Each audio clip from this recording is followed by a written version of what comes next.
Welcome again to Anime Powered. I'm Atomic, your host, and I'm very sorry for my prolonged absence over the couple of weeks to all my dozen followers who follow and like this podcast already. To you all, I apologize to each and every one of you. First thing that I want to say is that I made my notes on the 16th of April, and I had intended to record a podcast since the 16th of April. But as we both know, or all of us know, I don't know why I said both, I'm alone. As we know, well, both me, the person, and you guys, the listeners, know, life gets in the way. And by life, I mean, I fell really deep back into an old fandom of mine, and I have been spending every waking moment that I'm not, doing actual life stuff, shitposting. So sometimes that happens, and, it's regrettable, but it is unavoidable. It's really nice to get back into an old fandom when I can draw now is the thing, is what I realized. I can draw and make my own content. My city now, motherfuckers. Wow. Okay, anyway, so to continue on, I want to get right back into it because I want to continue to, shitpost tonight and tomorrow and for the rest of forever. Follow me on Twitter. Follow my Twitter. It's great. Anyway, so, okay. I made these notes on the 16th, so some things are a little outmoded. I want to talk about a few news topics, especially because I have a couple of weeks worth of news to go through, but there's mainly, just some general topics, okay. The first thing is that the new anime season started and all the shows are on their second and third and fourth episodes. So it's a good time to record a podcast in the sense that everything's well and truly going now. And we get a good bead on what's good of the season, what's watchable, what's not watchable, and what's kind of ambivalent or, might not stick the landing at episode 3, which is, the common, stick to the anime until episode 3 because it might get better, or it'll at least show you how much it's going to melt during production by episode 3, because they might come out swinging with a really good episode 1 or 2 and then back it off and get a little bit shittier as time goes on. But by episode 3, the episode 1, I don't want to say budget because that's not budget, but they front load shit a lot, to get people to watch it. So that's what it is. I mean, people wrongfully say that it's budget, but it's not really budget. It's just that they get the best people to work on cuts for the first and second episodes, and then they're working on cuts for the middle and the end, so they don't have time to, unless you have very powerful animators and key animators and directors and everything like that, episode directors that can take on a lot of projects at once, or large cuts of projects. But especially with longer running anime or anime that is not as high profile, you only have a limited amount of people, so that's what happens. Okay, so the first thing is that the Golden Kamuy anime has started, and I want to start with that first because people are still kind of talking about it, and it's at the forefront of anybody's minds because it was the manga is very, very popular, and the anime was supposed to be incredibly popular, but it ended up, the first episode wasn't super hot, and it didn't suck, but in comparison it sucked, which actually sucks more because mediocrity obviously isn't as fun as it being absolute balls to the wall bad, like for instance a Berserk type anime. Basically, Golden Kamuy, it's good. It's like a solid 7 out of 10. I'm enjoying myself. The vocal performances are great, but I have feelings about how the art and the CGI end up kind of ruining the experience, especially when the art of Golden Kamuy is like a super big draw, not only in a sense that the art is very good, but comedically it's excellent. So the big thing about Golden Kamuy is that it's not getting the reaction faces right. I'm very sorry. Those are a big proponent of Golden Kamuy, and a big reason I started reading the manga in the first place. When you see people using these images constantly all around the internet, that's a big draw for a manga, if you believe it. Good reaction faces will get people to read a manga. I'm not shitting you. It worked for me. So it's sad when the anime art, especially on those keyframes to where we're hanging on a face, aren't as good as the manga.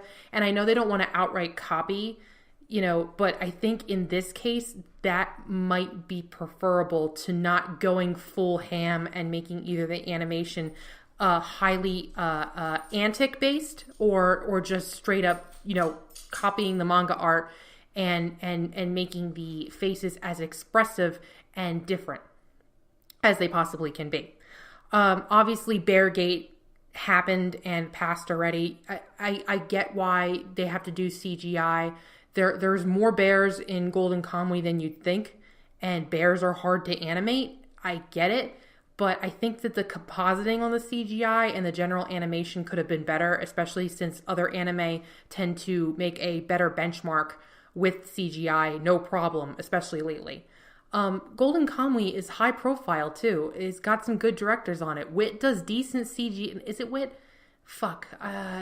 Basically, decent CGI exists. So I'm sad that it didn't exist in episode 1 of a high profile anime. But I mean, people harped on the bear as much as humanly possible. I also think that the backgrounds and a lot of the mood and the directing could be better. But Kamui is a very whiplash type series with a lot of shit going on, and because of this you get the feeling like the director needs to be up to snuff to capture the moods of various, like from panel to panel almost this thing changes like crazy. So a frantic directing style would have worked better than a more reserved directing style like we see here.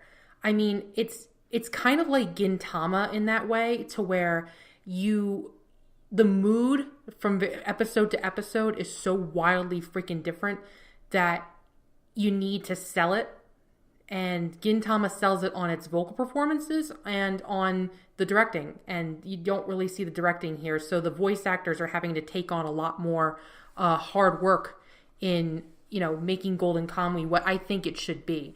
But I mean, we're not to a lot of the villains yet, and we're not to a lot of very interesting plot points yet, so maybe things will get better. The next thing is I wanted to talk about Persona 5. I've been watching this anime kind of on the side while drawing because it's very mediocre.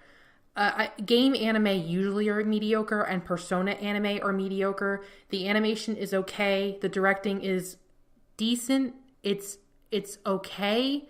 But it's not up to snuff with what I was hoping with the director, who had actually done some very decent work before. It really looks like he doesn't have enough support from the staff to get his vision, but it's still pretty interesting. They're still putting some work into it in terms of making it visually striking. The placeholder OP that they had was very, very good. It looked almost like a real OP, but apparently it's a placeholder, so wow. Good job, you guys. I mean, Persona's general aesthetic and story beats are cloying enough to be interesting on their own, but I think that it would have been better had there been support from the staff to be able to make the director's vision kind of show itself more fruitfully, with a more interesting color palette, better shot-to-shot animation, or at the very least more directing prowess. It's one of those things to where if you're watching it, great. If you like Persona, great. But it's just not enough for me to keep my full attention on. Another news topic is with Shonen Jump, and I want to talk about this real quick before I get back into anime. But with Shonen Jump, as we all know, tends to greenlight and axe series as fast as humanly possible lately, and I'm really, really sad to report that Bozu Beats, which actually looked really, really good, is axed, along with like a couple of other Jump series that I have. I don't touch Jump series until they get to like 40 chapters, because I'm tired of watching like these baby birds fall out of the nest and get eaten by a cat instead of flying like they should. But basically the Jump funeral pyre gets ever taller every day and burns hot enough to support us on our journeys. So that's an aside that I wanted to talk about. Of course, Isao Takahata died. We all know about that. The co-founder of Ghibli and director of some of the best animation coming out of Ghibli in terms of Grave of the Fireflies, obviously, and Princess Kaguya, which I think is criminally underrated. Sakuga Boru put out a really great article and kind of like a treatise on an entire retrospective of Isao Takahata's work. And I think you guys should read it. It's up on their blog. I'm not really going to go into their story beats or whatever, but it's like a million pages long, but it's very, very good. So if you want to hear more about Isao Takahata's general, like, especially the beginning of his life and how he got to work with Miyazaki and how he pulled Miyazaki in on his projects and kind of made Studio Ghibli what it is today, I think it's very interesting to check that out. Let's see here. I'm very upset about his passing. I think his directorial style, which is very deliberate and very gentle, is something that I'm going to miss dearly in a lot of movies. Only Yesterday, and it's one of those things where people would call it boring if they didn't understand, but his focus on familial moments and character interaction is something that I think that Ghibli is going to desperately miss. The next thing is that we're going to go back into kind of more of the anime recommendations for the week. I'm bouncing all over the place, but my notes are also all over the place, so I'm sorry about that. In a moment. The biggest thing is that today, Dark Horse recently greenlit that the fact that they are going to publish Mob Psycho 100 in English. I'm very excited because every other country got it before us. I'm not even kidding. There was like 10 different editions of this manga. Believe me, when I would check Amazon probably on weekly to see if a pre-order was up for it, it was the French edition, the Spanish edition, the Portuguese edition. It's fucking ridiculous. But so Dark Horse finally did us a good solid, and I'm really surprised that Viz didn't get on it, especially with their publishing of One Punch Man. You'd think that they would like market them together like, hey, you want more One Punch Man? Check out what this author wrote. Look at Mob Psycho. It's great. Check it out. But Dark Horse had to jump in and really pull one for the team. So everybody, please buy 12 copies and give them to all your friends. And please read Mob Psycho. Please. Oh my God. All right. So that's it with that. The next thing I wanted to talk about is more, like I said, more anime recommendations. I'm just going to go down the list on what I've watched this season already and how I feel about it real quick. Boku no Hero, I watched, okay, I'm behind in the sense that I didn't finish season 2, but I've read the manga, so I'm up on it. But then I jumped in on season 3 on episode 2 because I'm an animal, but more like, I recently found out that Rie Matsumoto, one of my favorite directors, decided to jump in directing episode 2 of season 3 of Boku Hero and basically directed circles around everybody at that fucking office and made one of the best episodes to date of anime this season just by being a fucking absolute buster at her job. She's so fucking good. I love her so much. Oh my God. So I'm behind in that sense, but I'm caught up with the manga, so I mean I'm spoiled already. I'm just gonna go through and watch it at my leisure later on. But I just wanted to basically season 3 has started out the gate with a clip show, and that was very upsetting for me. But it seems like they have decided to come out the gate and be, Rie, the Rie pool is real strong, and I'm not going to be able to go back to the series as it is without her involvement. It's going to be very difficult for me. Oh my God, my dog needs to shut up. Okay, it's going to be very difficult for me, basically.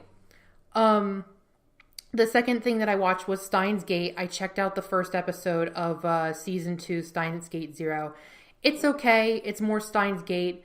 There was some interesting directorial stuff going on.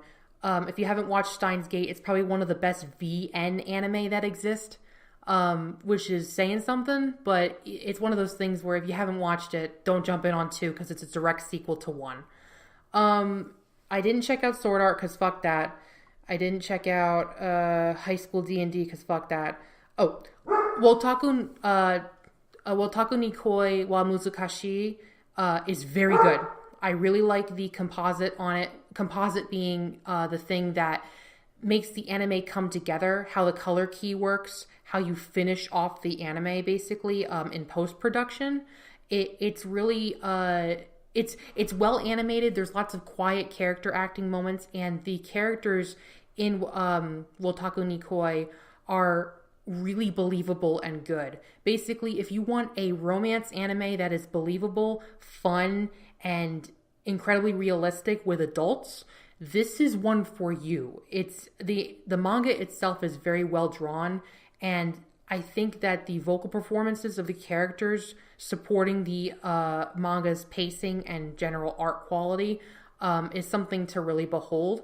It's very interesting voice actor wise because the main two main characters of the anime are voiced both by newcomer seiyuu, which is really cool. I like when newcomers come out and they do a real good job.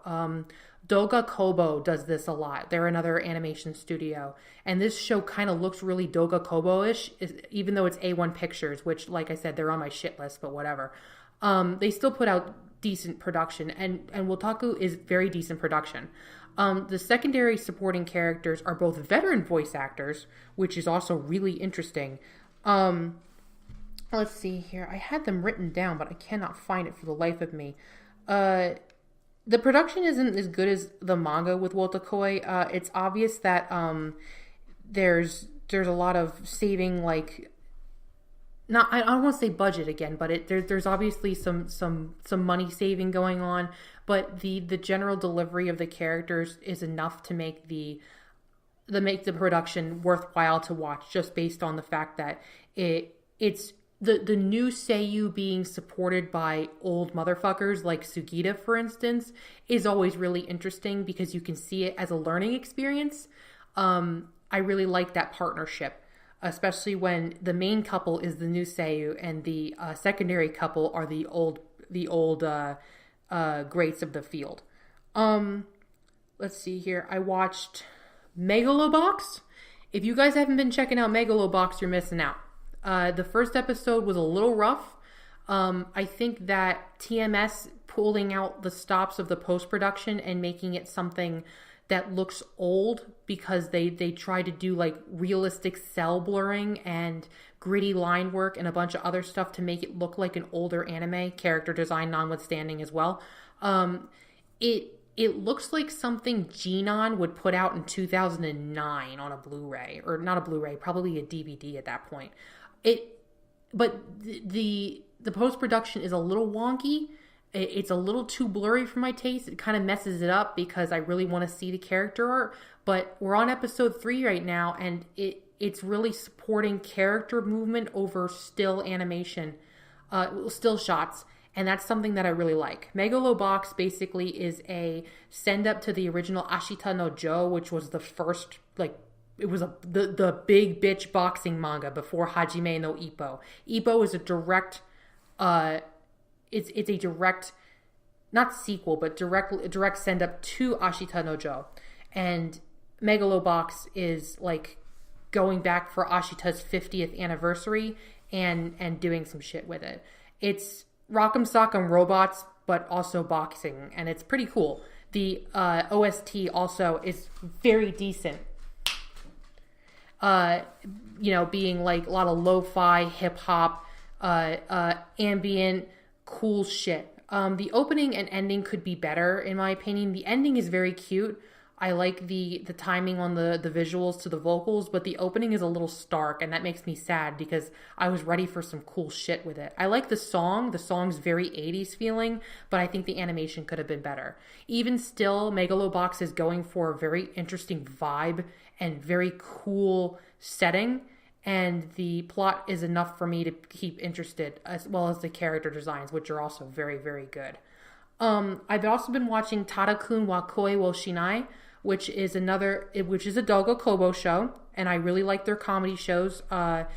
In terms of animation, it's quite good, but it's a romance comedy show, and that's fine, but the main couple, I do not give a living shit about them, and I cannot, like, the only reason I'm watching the show is for the side characters, because they are literally all better than the main couple. The main couple is like super milquetoast, vanilla, basic bitch main couple with almost nothing going on, and the side characters are where all the fun is.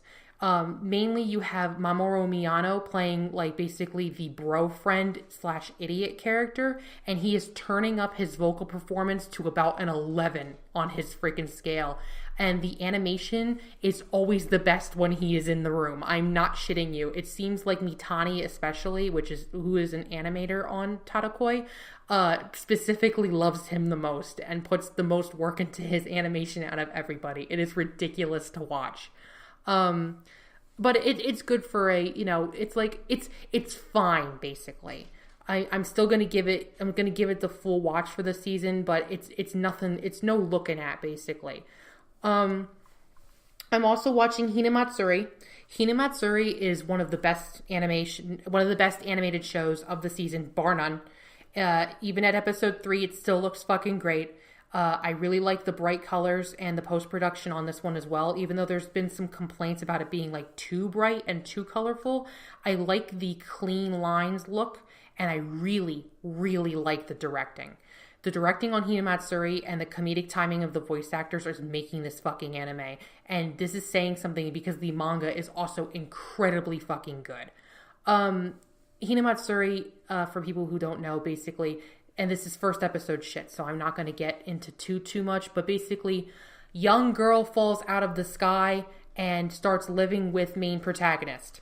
Now, before you turn the podcast off, we have that the young girl, there is no relationship with the protagonist besides a father figure, and the protagonist is a high-ranking Yakuza member of an age. So, and the young girl has psychic powers, so that's pretty cool. What basically is the main draw for this is it takes the situation that happens in the manga where, okay, girl has psychic powers, this is scary to me, and turns it into a very realistic reaction, which is, I'm gonna go to bed. Which is, it's very, it takes the piss out of itself, basically. And I can't stress enough how good the characters are and how well written a lot of the more heartwarming moments are. It feels very organic. So if you want something to watch this season, that's a big one. You really can't go wrong with Hinamatsuri. It looks beautiful, talks beautiful, acts beautiful, and the plot is incredibly good. Maho Shoujo site, meanwhile, please don't watch this show. It fucking sucks. It is edgy as a motherfucker. It is the worst shit probably this season besides the really mediocre shit. It's basically trying way too hard. It's emo band Madoka, basically, and it's not even worth it for the laughs. Let's see here. Devil's Line I haven't touched. Maho Shoujo Ore, I watched the first episode, and I'm probably going to watch more, but I just haven't had the time. This one's interesting because it's a like gender bender type comedy show, but the original manga is only 2 volumes, so they've had to do a lot of punch up with the script. So that's always really interesting to see when a manga is short and they can kind of take the piss, because this is 12 episodes. They could have done this manga in 6. They could have put out an OVA and finished it. So that's always really interesting to check out. I've been watching the new Legend of the Galactic Heroes because I've been spite watching the old Legend of the Galactic Heroes because the new one is out. I'll get to that in a little while about how I feel about the older Legend of the Galactic Heroes. I don't know why everybody's watching that lately. I just ended up jumping on it because there was an article coming out from a Onion, anime site, an Onion-based anime site, which basically said, this stupid son of a bitch is not going to watch Legend of the Galactic Heroes in 2018, no matter what anybody says. And I went, okay, you know what? I'm that stupid son of a bitch, and I'm absolutely going to watch Legend of the Galactic Heroes finally. I've been meaning to watch this anime probably for like 10 years at this point, and I've just never jumped on it, but now I'm real deep. I'm 20 episodes in there, and to quote a Wooly Madden, it is the shit. But I'm going to finish off with the main, episodes and seasons of anime that are happening right now. Uma Musume is better than it should be. It kind of sucks how much better than it should be it is, because it's basically, another girls do a thing show, but this time they're horse girls. Wow. It's better than it should ever be, and I've been watching it kind of religiously. I'm not going to get too much more into it, but PA Works, what the fuck are you doing? Piano no Mori sucks. Just read the manga. It's better. I'm really sad about that, because I thought that was going to be like a high production, show with some good shit going on, but it's only just okay. Captain Tsubasa, David Pro's real doing it. They're doing it. It's happening. They're really making freaking soccer show, and it's real good. It's one of those things. I mean, Captain Tsubasa was a prognator like Ashita no Joe, and they're doing it justice. And I'm really proud of David Pro for coming off the JoJo legacy and doing something else and doing a real good job. And this is going to get them more prestige, because Captain Tsubasa is incredibly well loved and well received in Japan even today. It's one of those national treasure type manga, so that's always really good for them. I get to my last couple of shows on the list that I've been watching. Hisone Tomaso-tan is probably my favorite, and you're going to have a hard time trying to watch this legally, so find it somewhere and watch it. It's basically How to Train Your Dragon, the JSDF edition, or the Japanese Special Defense Force. A girl basically befriends a dragon that is also a fighter jet. And this is hard to explain, but it's a pageantry project from a ton of big movers and shakers at Studio Bones. And if you know my love affair with Studio Bones and how I would die for them at this point, it's real fucking good. Also, there is some fetishistic material in there that I'm going to pointedly ignore it because it's so good, but oh boy, woof. It's very hard it's very hard to ignore that. Yikes. But please watch Hisone. It's one of the best shows this season, and no one's going to watch it because Netflix Japan grabbed it. So it's going to take forever for us to be able to see it legally. So take it upon yourselves to check it out, is what I want to say. Then we have Gegege no Kitaro, which is a 2018 version of an anime that's like 50 years old. A lot of legacy pieces this season, which is pretty cool. It's very updated for the times. It's very modern, but it still feels very Gegege. It's the opening song is well done. The animation is well done within the piece. And what's really interesting is the main voice actress who originally voiced Kitaro in the original anime 50 years ago now voices another character in the anime, kind of as a legacy thing too. And I think that's really sweet. It's not trying to be anything super standoffish, but it's just real solid, spooky anime material with cute characters and a relatively interesting monster of the week type plot, and you can't go wrong. So that's another one where if you want to watch it, go ahead, because it's not going to go wrong with you. Then we have Cutie Honey Universe, which is pretty good. I mean, if you know about Cutie Honey, it's sexy, it's violent. I'm having a good time watching it. I think that the animation production is a little spotty in spots, but it's good. It's better than it should be. Then you have Uchu Senken Tiramisu, which is a short anime that feels, once again, very Gintama-ish. It's goofy and silly, and the jokes kind of come, a mile a minute. It's not taking itself seriously at all, and the vocal performances are really good. So that's another one. Always jump on the short anime. You can't go wrong. They're always really good. It's been a good couple of years for short anime, and Uchu Senken is added to the list so far. I've also been continuing on with Hozuki no Reitetsu. I've talked about that before, but it's basically The Office but in hell. It's always really good. And Lupin is also really good. It's not as good as season 4 in my opinion, because I've been rewatching season 4. I mean, just the OP alone could be better, but the OP was also solo animated, so I really can't, complain, because a solo animated OP is always like a real fucking undertaking. So the limited animation in the OP is understandable, but when you watch 4's OP in comparison to 5's OP, it's a completely different level and plane of existence.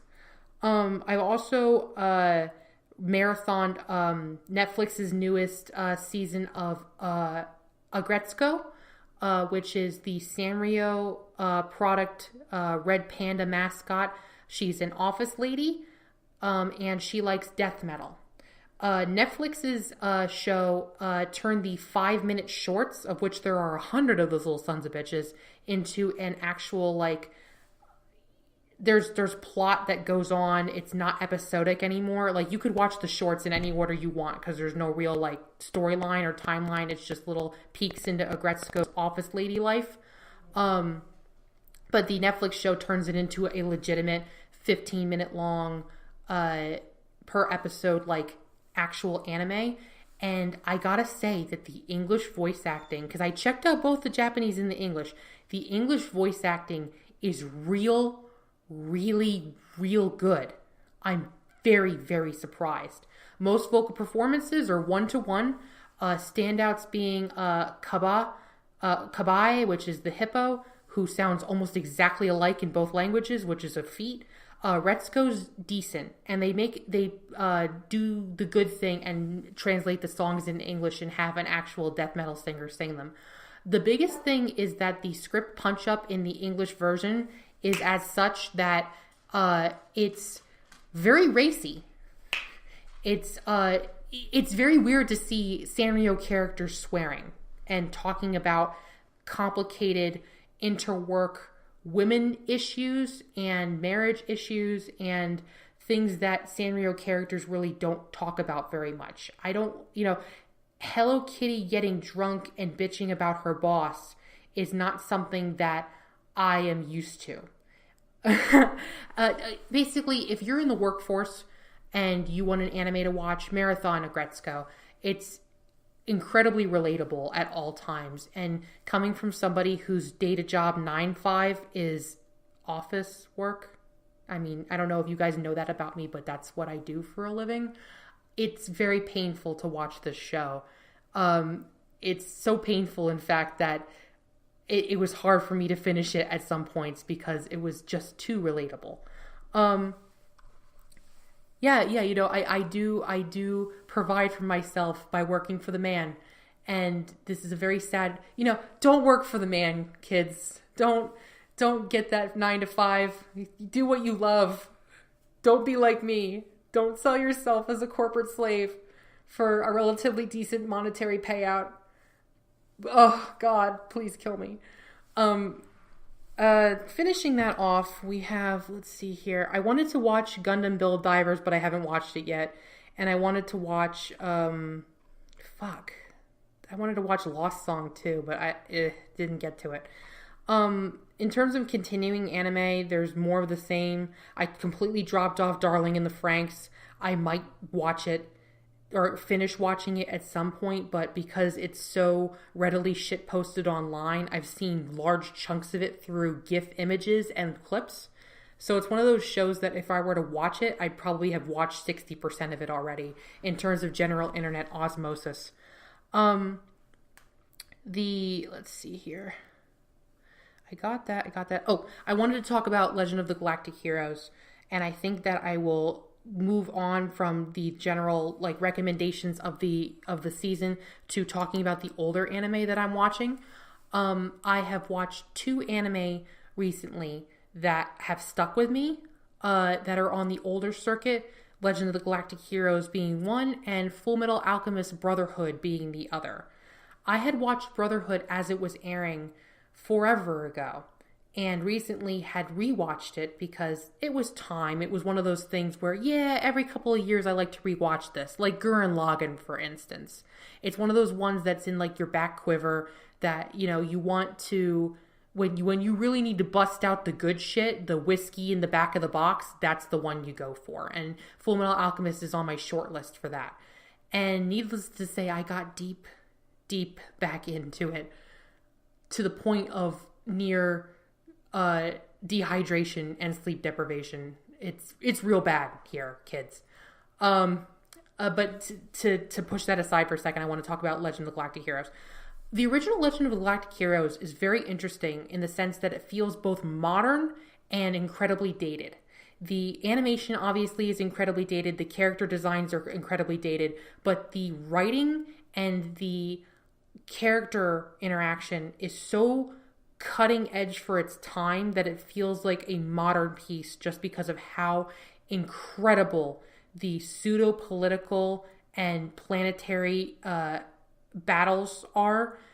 It basically, characters are so fucking smart that they're ahead of whatever you're doing or thinking before you can even get there yourself. And it's like Gundam in the sense that there's lots of people sitting in a room and talking. And if you don't like sitting in a room and talking, Gundam supplies you with Look Cool Robot. They have cut the Look Cool Robot out of Gundam, and this is how Legend of the Galactic Heroes kind of is. There's 5,000 characters, and they are all named, and they are all sitting and talking, and I'm completely and utterly enthralled by every fucking thing that happens on the screen, despite there not being much that actually happens on the screen in terms of movement. It's still well directed, and the vocal performances are great. It's an absolute star-studded cast. There's tons of voice actors that are acting even today. Notably, Norio Wakamoto takes big roles. And the character art in general is beautiful, late 1980s, swirly, kind of shoujo-esque, absolutely like wonderfully detailed character art. And if I'm going to be watching talking heads, these talking heads are incredibly beautiful men for the most part, and some uggos in there. But there's enough man candy basically for anybody to be excited, including me. But that's not my main draw here. The main draw is that the treatment of war and the treatment of how war affects people is always a really interesting plot point, but they end up kind of going overboard a lot with it. This one doesn't beat you over the head. It's very mature and very understated in a lot of its large world-shaking moments are delivered with such quietness and solemnity that if you blinked, you would miss the gravity of the moment. And something like that being that powerful without, screaming it at you and repeating it in a flashback and having characters crying over it in the flashback about the flashback and, scoring it with like incredibly bombastic music. And not to say that Legend of the Galactic Heroes music is not bombastic. It is. It's all classical music, which is another huge, big ups to space opera for doing that shit. Oh my god. I am not a huge classical music buff. I mean, obviously, I'll be like, oh, I know that song, but I can't give you composers off the top of my head.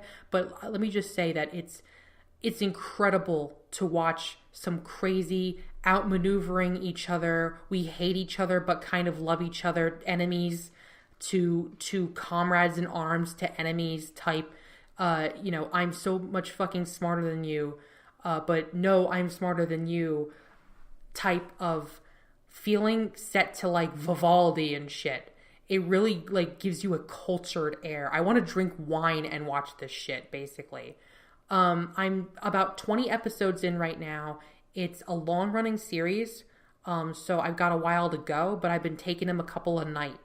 And they are just, it's to quote, once again, I hate to quote Wooly fucking Madden, but it is so solid and so well done.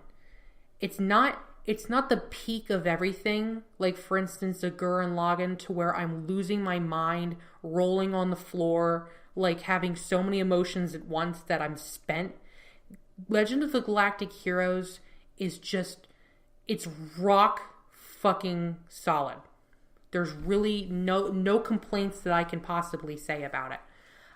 So if you're looking for an older anime to watch, especially in terms of the new one coming out, and airing, and it's actually, the new one is actually pretty decent. It just tends to not have the same gravity of the old one in a lot of respects, and kind of misses a lot of the more nuanced character interaction that I have come to expect. It's not a war crime, but it's not great either, in my opinion. So yeah, Legend of Galactic Hero, or LOGH, as people like to call it as well, is the top of the top for a reason, and I'm very sad that I have not watched it before. Then the next one, of course, is Full Metal Alchemist Brotherhood. And I think I made mention that I had watched this before, but it took a little while to kind of like completely hit into my subconscious how much I love this fucking show. It's so good. And it's so upsetting to me that the first time that I watched it, I didn't really have an understanding of, background production like I do now.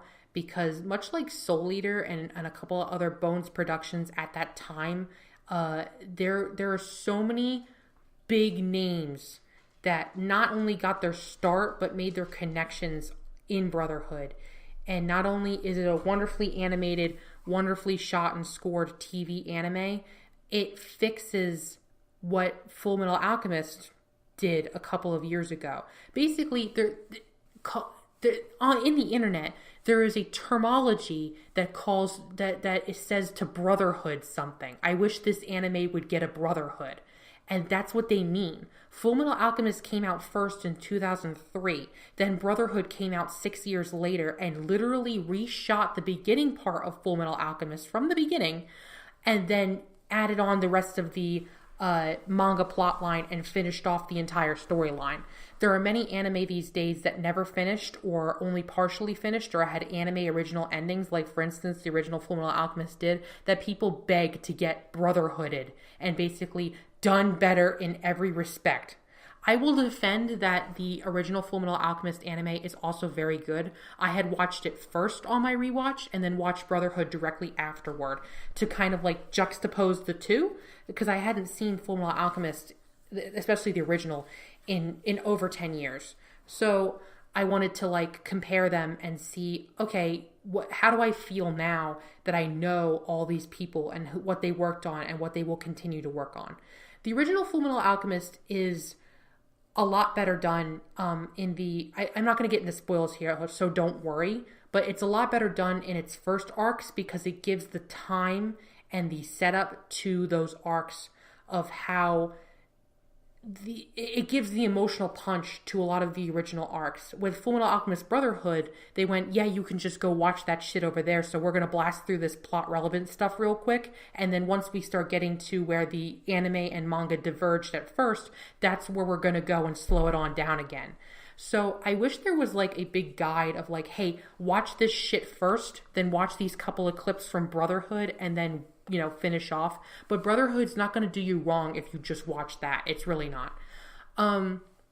Big names on Brotherhood that I want to talk about.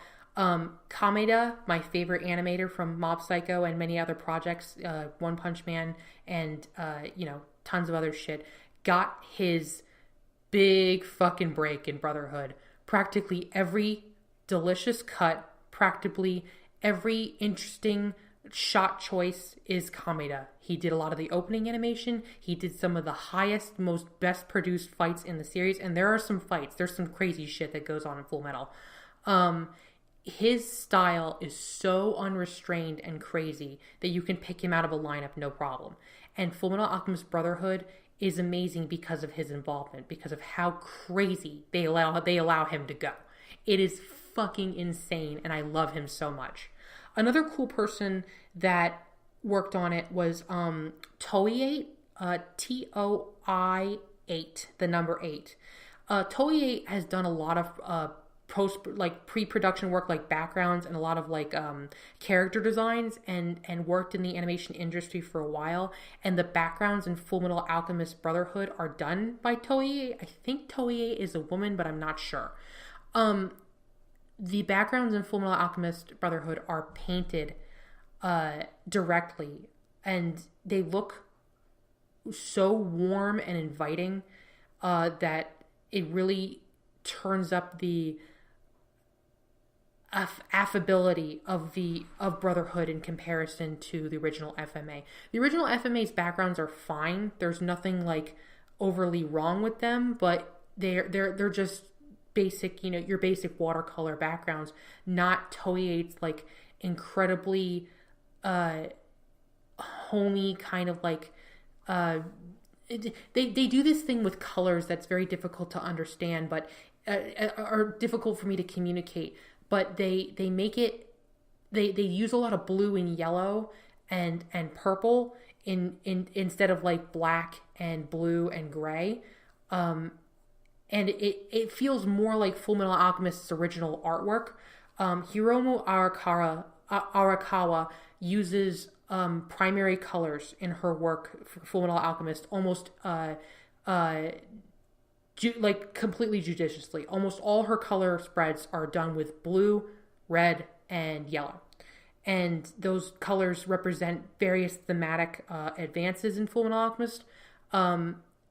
And general themes, and Toei noticed this and uses it to full effect in their background work. It's just basically a wonderful send up to a manga that is one of the best shonen manga ever made, ever. If you haven't watched Full Metal Alchemist Brotherhood yet, it's up on Netflix, and there has been kind of a renaissance going on because of the live action movie, which sucks ass. Don't watch it unless you want to laugh.